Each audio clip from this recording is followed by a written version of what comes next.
இந்த மேதின கூட்டத்திற்கு தலைமை தாங்கிக் கொண்டிருக்கின்ற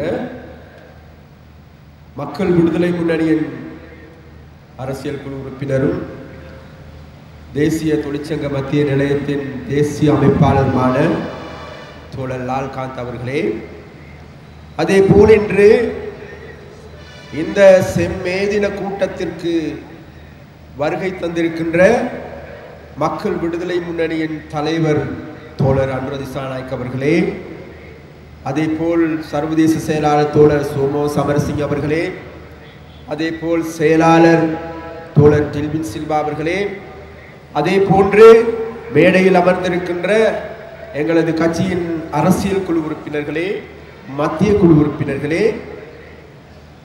மத்திய குழு உறுப்பினர் தோழி சமன்மணி அவர்களே, அதே போன்று இங்கு இந்த மேதின ஊர்வலத்திற்கு கலந்து கொண்டு இன்று இந்த கூட்டத்தில் கலந்து கொண்டிருக்கின்ற அன்பார்ந்த தாய்மார்களே, தந்தையர்களே, சகோதர சகோதரிகள், உங்கள் எல்லோருக்கும் தெரியும், இன்று மக்கள் விடுதலை முன்னணியான நாங்கள் இந்த மேதினத்தை கொண்டாடுவதன் மகிமை என்ன அல்லது இதன் அர்த்தம் என்ன என்பது எனக்கு முன்பு இங்கு உரையாற்றிய எங்களது கட்சியின் அரசியல் குழு உறுப்பினர், அதே போன்று தேசிய தொழிற்சங்க மத்திய நிலையத்தின் தேசிய அமைப்பாளர் தோழர் லால்காந்த் அவர்கள் மிகவும் தெளிவாக இன்று இலங்கையில் வாழுகின்ற தொழிலாள வர்க்கம் எவ்வாறான சவால்களை எதிர்கொண்டிருக்கின்றது, அந்த சவால்களில் இருந்து இலங்கையின் தொழிலாள வர்க்கம் மீள்வது எப்படி, அதற்காக இன்று இலங்கையில் வாழுகின்ற தொழிலாள வர்க்கத்திற்கு வழிகாட்டுகின்ற தொழிற்சங்கம் யாது, அரசியல் கட்சி என்ன,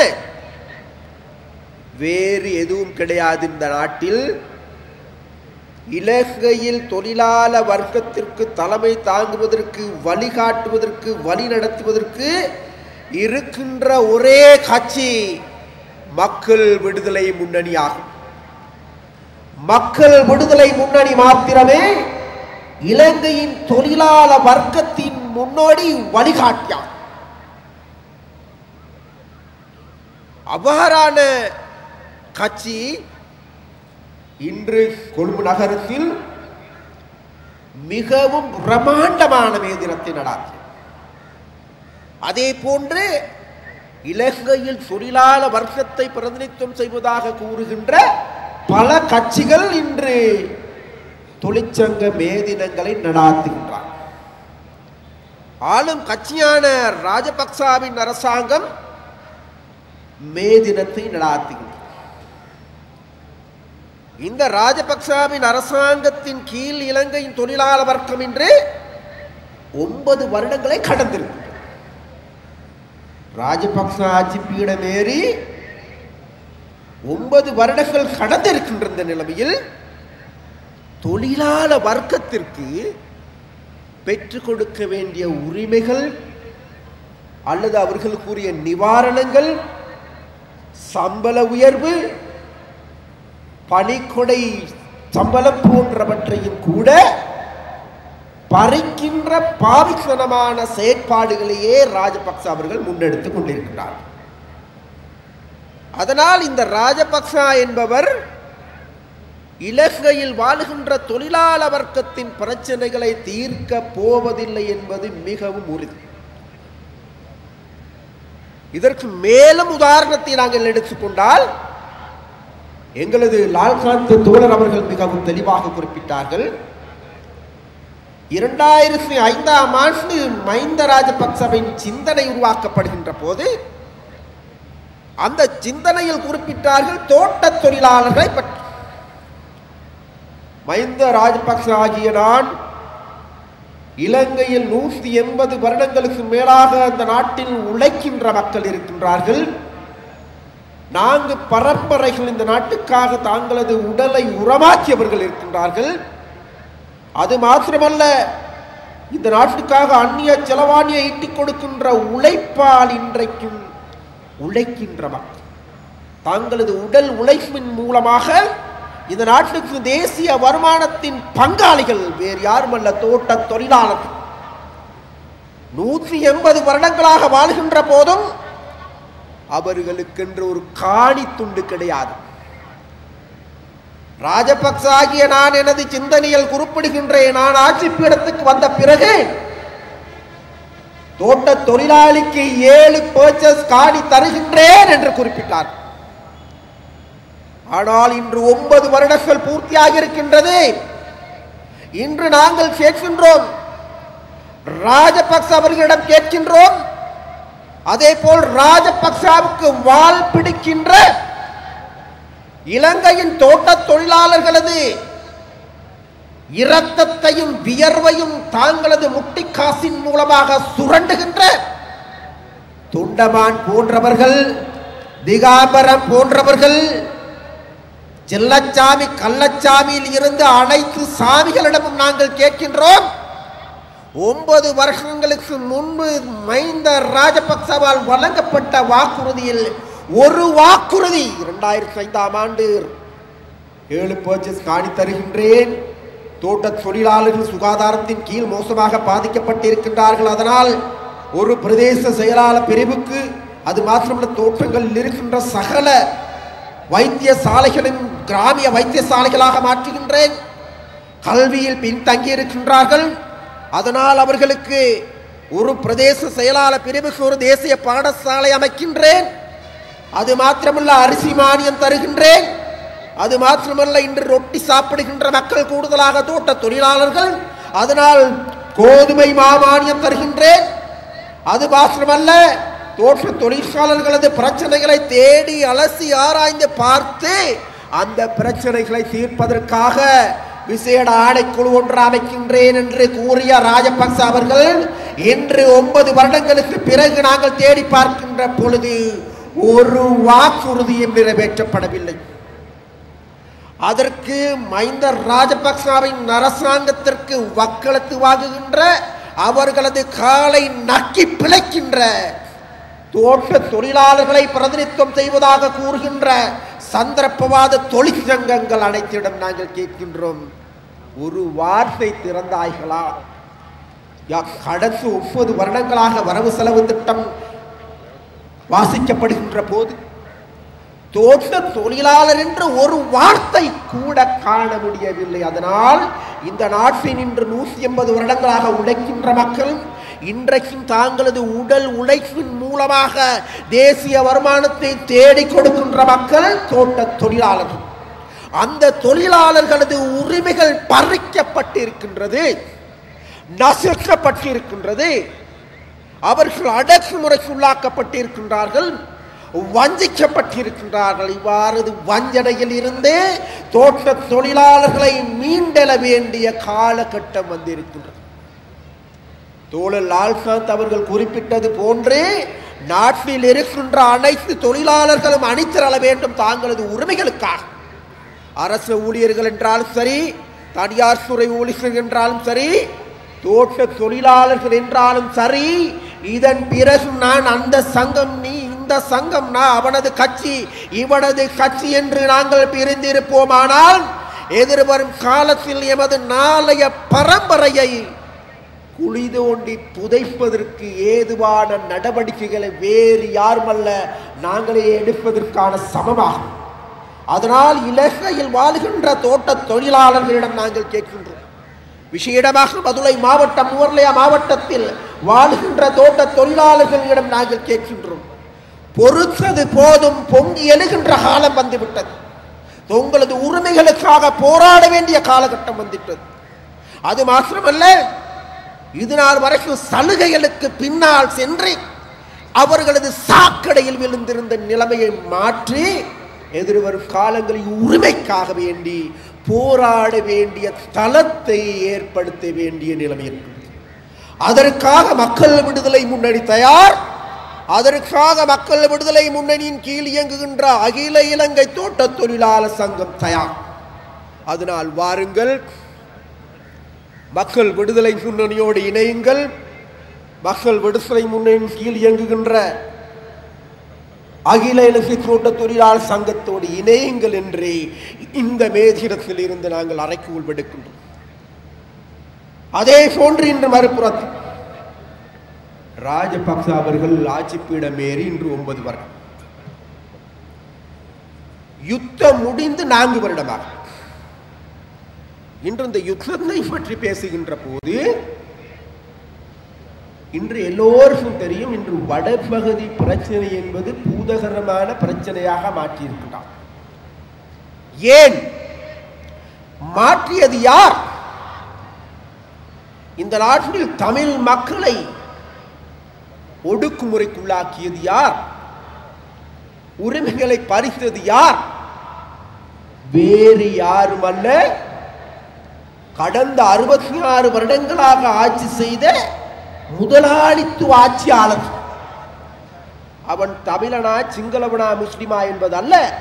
இந்த நாட்டில் முதலாளித்துவ ஆட்சியாளர்களே இந்த நாட்டில் தமிழ் சிங்கள முஸ்லிம் மக்களை ஒடுக்குமுறைக்குள்ளாக்கினார்.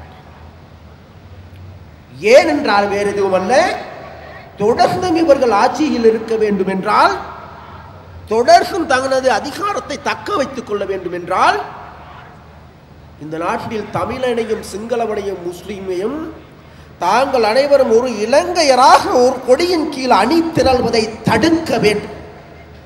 அதற்காக தமிழனை தமிழன் என்று, சிங்களவனை சிங்களவன் என்று, முஸ்லிமை முஸ்லிம் என்று பிரிக்க வேண்டும். அவ்வாறு பிரிப்பதற்கு ஏதுவான நடவடிக்கைகளை இந்த நாட்டில் முன்னெடுத்த பாவித்தனமான அரசியல்வாதிகள் முதலாளித்துவ அரசியல்வாதிகளாக 66 வருடங்களாக இந்த நாட்டை ஆட்சி செய்த இந்த ஐக்கிய தேசிய கட்சியும் ஸ்ரீலங்கா சுதந்திர கட்சியும். இன்று இந்த நிலைமையின் கீழ் நாங்கள் தேடி பார்க்கின்ற பொழுது இன்று வடபகுதியின் பிரச்சனைகள் யுத்தம் முடிந்து 5 வருடங்கள் மே மாதம் 19ஆம் தேதி ஆகின்றன. நாங்கள் கேட்கின்றோம், மக்கள் விடுதலை முன்னணியான நாங்கள் மிக தெளிவாக குறிப்பிட்டோம், இந்த நாட்டில் 2009ஆம் ஆண்டு வரை நிலைமைகள் வேறு. ஆனால் 2009ஆம் ஆண்டுக்கு பிறகு நிலைமைகள் வேறு.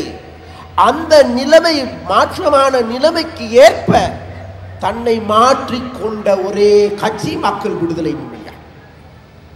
அதன் மூலமாக ஒடுக்கப்பட்ட தமிழ் மக்களுக்காக இன்று குரல் கொடுக்கின்றவர்களாக இருப்பது வேறு யாருமல்ல, மக்கள் விடுதலை முன்னணியாகும். ஆனால் துரதிர்ஷ்டவசமான நிலைமை என்னவென்றால், கடந்த காலத்தில் இருந்து தமிழ் மக்களை பிரதிநிதித்துவம் செய்கின்ற அரசியல்வாதிகள், குறிப்பாக அங்கு மலையகத்தை பிரதிநிதித்துவம் செய்கின்ற தொண்டமான் போன்றவர்களை போன்று வடபகுதியை பிரதிநிதித்துவம் செய்கின்ற தமிழ் தலைமைகளும் தாங்களது அதிகாரத்தை தக்க வைத்துக் கொள்வதற்காக தமிழ் மக்களது மத்தியில் இனவாதத்தை கட்டவிழ்த்து விட்டார். இனவாத சாக்கடையில் அமிழ்த்தினார். அவ்வாறு அமைச்சுகின்ற பொழுது மறுபுறத்தில் நாங்கள் தேடி பார்க்கின்ற பொழுது கடந்த 66 வருடங்களாக இந்த நாட்டின் முதலாளித்துவ அமைப்பானது, அது ராஜபக்சவாக இருந்தாலும் சரி, சகலரது ஆட்சியின் போதும் தமிழ் மக்கள் மீது வன்முறைகள் கட்டவிழ்த்து விடப்பட்டது. அது சட்ட ரீதியாக எடுத்துக்கொண்டாலும் சரி, ஏனைய நடைமுறை ரீதியாக எடுத்துக்கொண்டாலும் சரி, அவ்வாறான அடக்குமுறை ஒடுக்குமுறை கட்டவிழ்த்து விடப்பட்டது. இவ்வாறான ஒடுக்குமுறையின் கீழ் இருந்தால் நாங்கள் மக்கள் விடுதலை முன்னணியாக நாங்கள் கூறுகின்றோம், இன்று வடபகுதியில் இருக்கின்ற பூதகரமான நிலைமைகளுக்கு காரண கருத்தாக்கள் வேறு யாருமல்ல, ராஜபக்சாவின் அரசாங்கமாக. இன்று ராஜபக்சாக்கள் கடந்த காலத்தில் ஜெனீவா பிரச்சனை எடுத்துக்கொண்டாலும் சரி, மனித உரிமை பிரச்சனை எடுத்துக்கொண்டாலும் சரி, தமிழ் மக்களது பிரச்சனை எடுத்துக்கொண்டாலும் சரி, அனைத்து பிரச்சனைக்கும் இது புலி புலி என்கின்ற பூச்சாண்டியை காட்டிக் கொண்டிருந்தார். கடந்த காலங்களில் நாட்டில் விலைவாசி அதிகரிக்கப்படுகின்ற பொழுது, வேலையில்லா பிரச்சனை அதிகரிக்கின்ற பொழுது, மக்களது பிரச்சனைகள், சமூக பொருளாதார பிரச்சனைகள் உக்கிரமடைகின்ற பொழுது குறிப்பிட்டார்கள், அதுவும் அங்கு இருக்கின்றான் பிரபாகரன் என்கின்ற பூச்சாண்டி, அதனால் யாரும் சத்தம் போடாதே என்று குறிப்பிட்டார். அபாகாறு அன்று 30 வருடங்களாக இந்த நாட்டின் ஆட்சியாளர்கள் பிரபாகரன் என்கின்ற பூச்சாண்டியை காட்டி தாங்களது வயிறையும் தாங்களது அதிகாரத்தையும் தக்க வைத்துக் கொண்ட பாவித்தனமான அரசியல் நிலைமைகளை முன்னெடுத்தார். இன்று ராஜபக்ச அவர்கள் தனது அதிகாரத்தை தக்க வைத்துக் கொள்வதற்காக நாட்டில் கட்டவிழ்த்துவிடப்படுகின்ற சிங்கள இனவாதம், தமிழ் இனவாதம், முஸ்லிம் இனவாதம், மேலும் இந்த இனவாதங்களை மூர்ப்படைய செய்து தமிழ் சிங்கள முஸ்லிம் மக்களை பிரிக்கின்ற பாவித்தனமான அரசியலை இன்று ராஜபக்சாக்கள் முன்னெடுக்கின்றார்கள். அதனால் மக்கள் விடுதலை முன்னணியான நாங்கள் கூறுகின்றோம், இந்த ராஜபக்சாக்களால் முன்னெடுக்கப்படுகின்ற தமிழ் சிங்கள முஸ்லிம் மக்களை பிரித்து சிதைக்கின்ற அரசியலை தடுக்க வேண்டும், நிறுத்த வேண்டும்.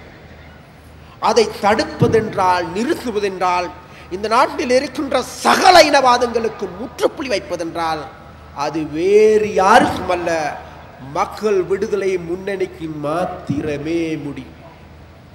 அதனால் இந்த நாட்டில் இருக்கின்ற தமிழ் மக்கள் வடபகுதியா என்றாலும் சரி, கிழக்கா என்றாலும் சரி, கொழும்பு நகரமாக என்றாலும் சரி, மலேகமாக இருந்தாலும் சகல பிரதேசங்களின் வாழ்க்கை அனைத்து மக்களிடம் நான் மிக அன்பாக கேட்டுக்கொள்கிறேன், உங்களது உரிமைகளுக்காக போராட வேண்டும்.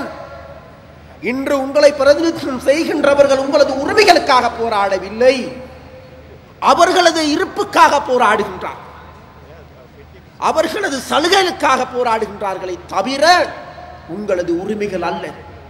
அதனால் இன்று தடுப்பு முகாமில் இருக்கின்றார்கள் நூற்றுக்கணக்கான இளைஞர்கள், யுவதிகள். விடுதலை கிடையாது. வடபகுதியில் இன்று 150% வீடுகள் இன்னமும் கொட்டில்கள், தீர்வு கிடையாது. அங்கு இருக்கின்ற மக்களில் 180% மக்கள் இன்னமும் ஏதோ முறை சார்ந்த முறை சாராத விதத்தில் கடன்காரனாக்கப்பட்டிருக்கின்றார்கள், தீர்வு கிடையாது. 1 லட்சத்துக்கு அதிகமாக விதவை பெண்கள் இருக்கின்றார்கள், தீர்வு கிடையாது. 8000க்கு அதிகமான பெற்றோர்களை இழந்த சிறு குழந்தைகள் இருக்கின்றார்கள், அவர்களுக்கு தீர்வு கிடையாது. 4000க்கு அதிகமான முதியோர்கள் இருக்கின்றார்கள், தீர்வு கிடையாது. இந்த தீர்வுகளை இந்த மக்களுக்கு, பாதிக்கப்பட்ட மக்களுக்கு உரிய நிவாரணத்தை பெற்றுக் கொடுப்பதற்கு மஹிந்த ராஜபக்ச அரசாங்கம் தோல்வி கண்டிருக்கின்றது. அதே போல் இந்த உரிமைகளுக்காக போராடுவதற்கு தமிழ் தரப்பினர் தோல்வி கண்டிருக்கின்றார்கள். தமிழ் மக்களது உண்மையான பிரச்சனைகளை இன்று தமிழர்களை பிரதிநிதித்துவமாக கூறுகின்ற தமிழ் கட்சிகள் பிரதிநிதித்துவம் செய்வது இல்லை.